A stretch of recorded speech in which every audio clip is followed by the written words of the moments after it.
Hey everyone, and welcome back. Today, we're diving into a story that has captivated millions of people, a really vivid first-hand account of what might happen after we die. We're going to break down the incredible near-death experience of Betty J. Eadie from her landmark book, Embraced by the Light. So this book comes out in 1992, and it just explodes. It becomes this cultural touchstone, spending more than a year on the New York Times bestseller list. And why? Because it offered millions of people this incredibly detailed journey into the afterlife that brought them a sense of comfort and hope. So let's get into what she actually experienced. Right from the start, the book hits you with this question, a question that really cuts through one of our deepest, most universal fears. What if dying isn't the end? What if it's not scary at all, but a transition into something absolutely beautiful? And that, right there, is the heart of Betty's story. All right, so let's set the scene. It's November 1973, in a dark hospital room. Betty Eadie, who's a 31-year-old mom of 7, is about to have a partial hysterectomy. But the night before the surgery, she just gets this feeling that something is terribly, terribly wrong. A really heavy feeling of dread just settles over her, and her mind is filled with thoughts of death. But this isn't just pre-surgery jitters. This anxiety is deep, rooted in fears that had been with her since she was a little girl. You see, for Betty, the fear of death was completely tangled up with her fear of God. She grew up in a very strict Catholic boarding school where she was taught to expect this angry, vengeful judge waiting for her on the other side. So as she's lying there in that hospital bed, she's having this massive internal conflict. Okay, so fast forward to after the surgery. This is when everything changes. Betty dies.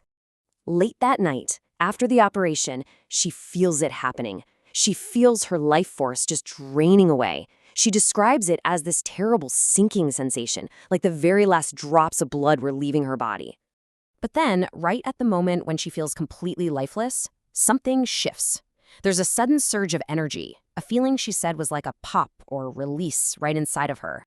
And just like that, in an instant, her spirit is literally drawn out through her chest, pulled upward like it's being pulled by a giant magnet.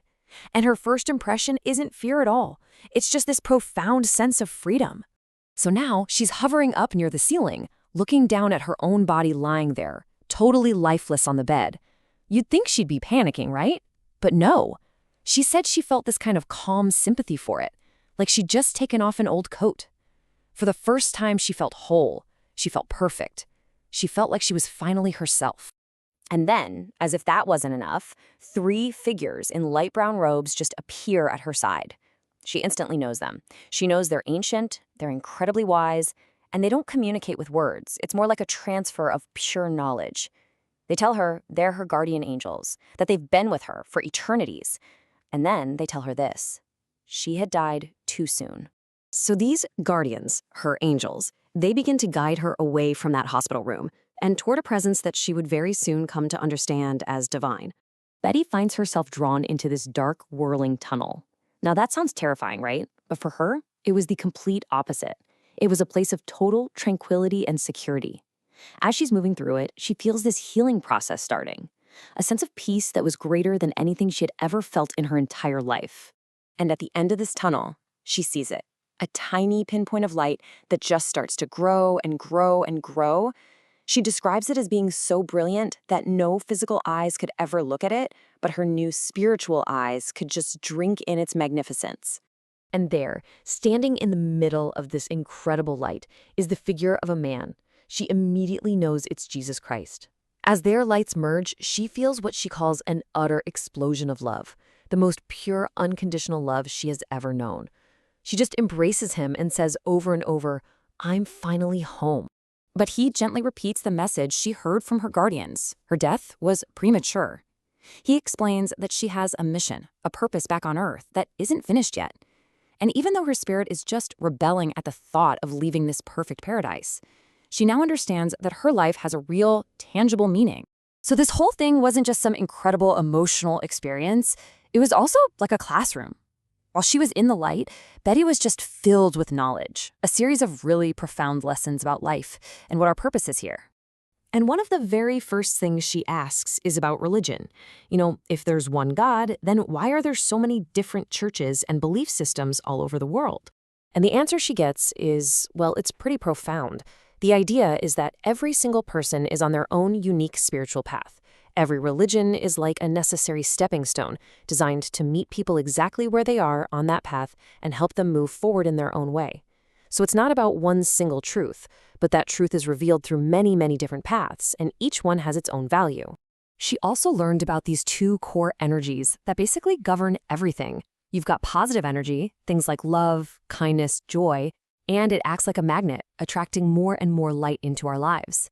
But then you have negative energy, fear, hatred, anger, and it does the exact same thing, but it attracts darkness.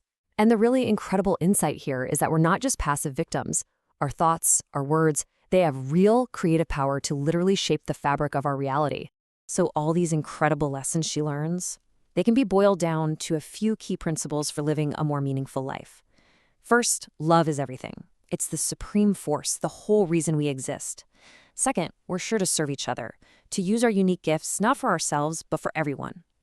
And then there's this really mind-bending idea that we actually choose many of our biggest challenges before we even come to Earth, because on a soul level, we know they're essential for our growth.